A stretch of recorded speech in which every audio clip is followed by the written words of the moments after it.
namatay ng 21 katao at ang 34 naman ang may talang nawawala.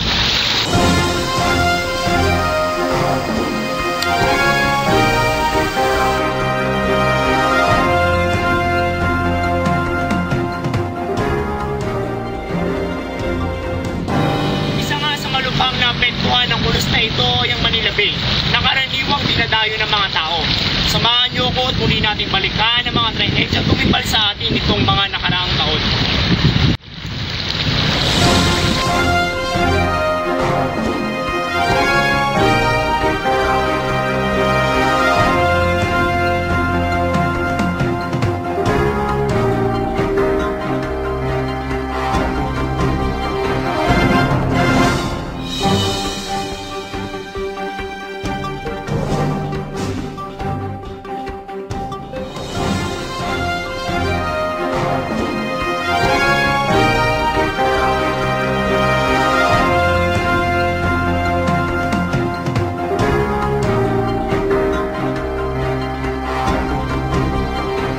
Ayon sa ulat ng National Disaster Coordinating Council ng Pilipinas, sa panahon ng pagdaluhong sa bansa ng mga bagyong Ondoy at Pepeng noong 2009, naganap ang pagbaha at landslide sa ilang lalawigan sa Luzon na ikinamatay naman ng mahigit 500 katao at ikinawawala ng 83 iba pa.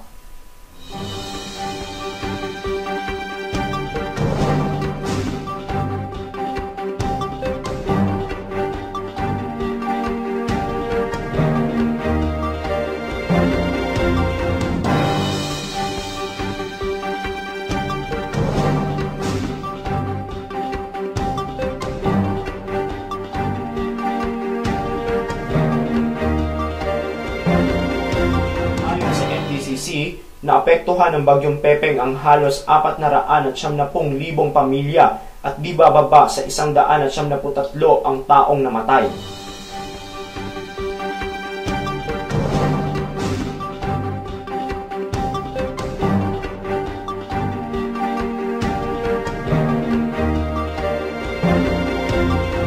Bagyong Ondoy naman ay nagdulot ng pinakagrabeng baha dito sa Pilipinas nitong nakalipas na 43 taon. Di naman kukulangin sa 337 tao ang namatay.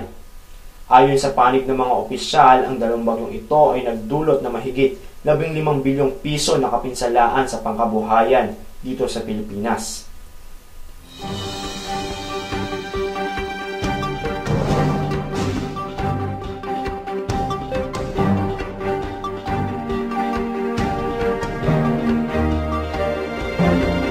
Umabot naman sa 1,249 na katao ang nasawi sa hagupit ng bagyong Sendong nitong nakaraang taon lamang. Sa inilabas na ulat ng NDCC, sinasabing nasa 1.82 billion ang halaga ng pinsala sa mga ari-arian. Sa kabilang banda, umabot sa 1,100 na katao ang nawawala. Tinatayang umakyat sa 100,798 na pamilya ang naapektuhan.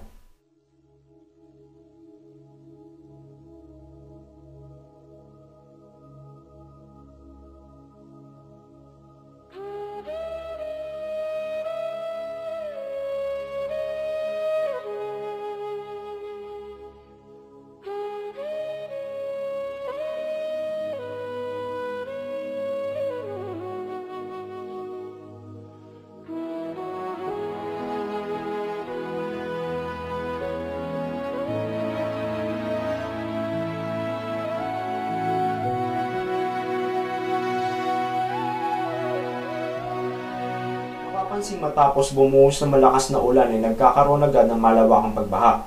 Posibleng ang pagkakaroon ng pagbaha ay sanhi ng pagpapakawala ng mga tubig mula sa mga dike, o di kaya ay ang pagputol ng mga puno mula sa mga kabundukan na sumisipsip ng tubig ulan. Maaaring nahaharangan din ng mga basura ang lagusan ng tubig sa mga kanal. Sa mga pagbahang ito ay maaaring makakuha ng iba't ibang uri ng mga sakit.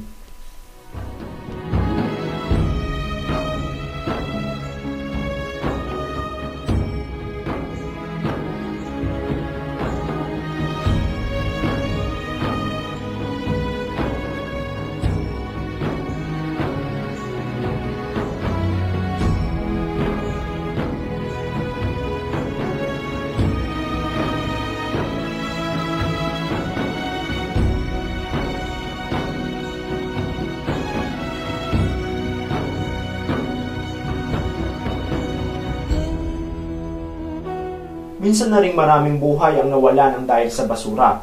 Matatanda ang gumuho ang 50 talampakang taas ng basura noong July 10 taong 2000 na naglibing ng buhay sa hindi magbilang ng mga tao matapos ngang bumigay ang bundok ng basura sa Payatas Dam Site.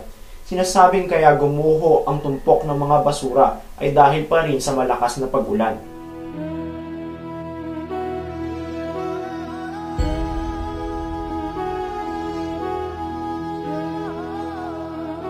Ang mga pangyayaring ito ay pawang-gandi lamang ng kalikasan sa atin dahil sa ating pagbaboy at pagsira sa tirahan ni Inang Kalikasan.